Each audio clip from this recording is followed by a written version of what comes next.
let's go ahead and talk about our mutual friends, Lon and Captain Kirk, or I suppose Lieutenant Kirk. And I love that, you guys challenge each other on your adventure together. We find a lot about each of your characters as you play off each other. Do you remember meeting on set and forming that rapport? When did we meet? I don't remember. Do I know you? Yeah, I know. Actually, well, but do you remember our first meeting? Oh, I remember meeting you. Soho House, no? No. I actually asked if you wanted to grab a coffee or something at Soho House, and you were weird. And you were like, you were like, I don't know if I want to meet him. Remember you told your acting coach? Our acting coach, yeah. Our acting coach. We actually met season 1 on set briefly. Oh, true. But and then I didn't really talk. Oh, I remember. Yeah, we were kind of like sat. Was I about to do press or something, and you were doing a scene? And I think we caught each other or something. I don't know. We got talking. Yeah, it was brief. And I was like, who is this Paul guy? And then, and everyone's like, oh, Paul's great. And I was like, I've not met him. And then we came on set. I was like, he's all right. And then, and then we met for the second time properly. And my acting coach was like, I think you should meet Paul before, because Paul also works with her. She's like, I think you should meet Paul before you do your scene. I was like, nah, I think we just do it. And then she's like, well, you do what you want, but I would advise meeting him beforehand. And I was like, And then anyway, last minute, I was like, Paul, do you want to go for dinner? And he was like, come on then. You were so disgruntled. Yeah. I know. And I was like, couldn't wait to leave. I was like, yeah, talking about our dogs. And then I had to put up with him for a season. Yeah. It's long story short.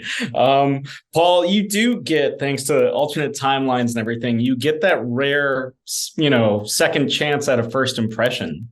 Like, right.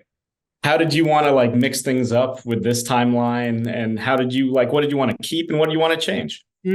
Well, there was a playfulness to Kirk in this alternate timeline when he's introduced in season 2 that I really wanted to. And frankly, I was able to do that because Christina is really great to work with and really funny. And so I was able to let loose and have some fun. And it just kind of felt like an adventure. I felt like I was on an adventure series. I remember when I read episode 3, I just couldn't put it down. I was flipping the pages. I was just so excited. It was just such a fun episode. And yeah, it's really fun to play with time travel. And, that's what's so cool about a sci-fi show. You get to, as you said, create a new character out of nowhere, a new version of the character. Yeah, I had a blast. And Christina, this kind of adventure also has Lon confront her own heart of darkness, not to get too Conrad about the whole thing. How is it kind of really digging into those emotional aspects of the character? Oh, I love it. I love all that drama.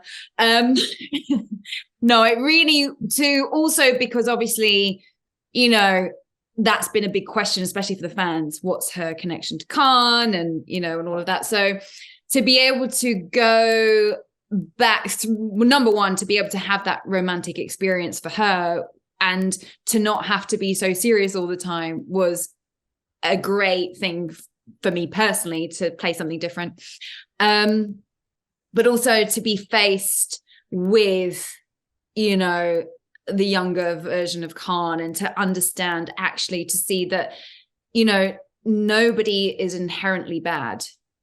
It's what's happened to us, what we've been through, what we've experienced. And for her to have that realization was really emotional for her and also for me playing it.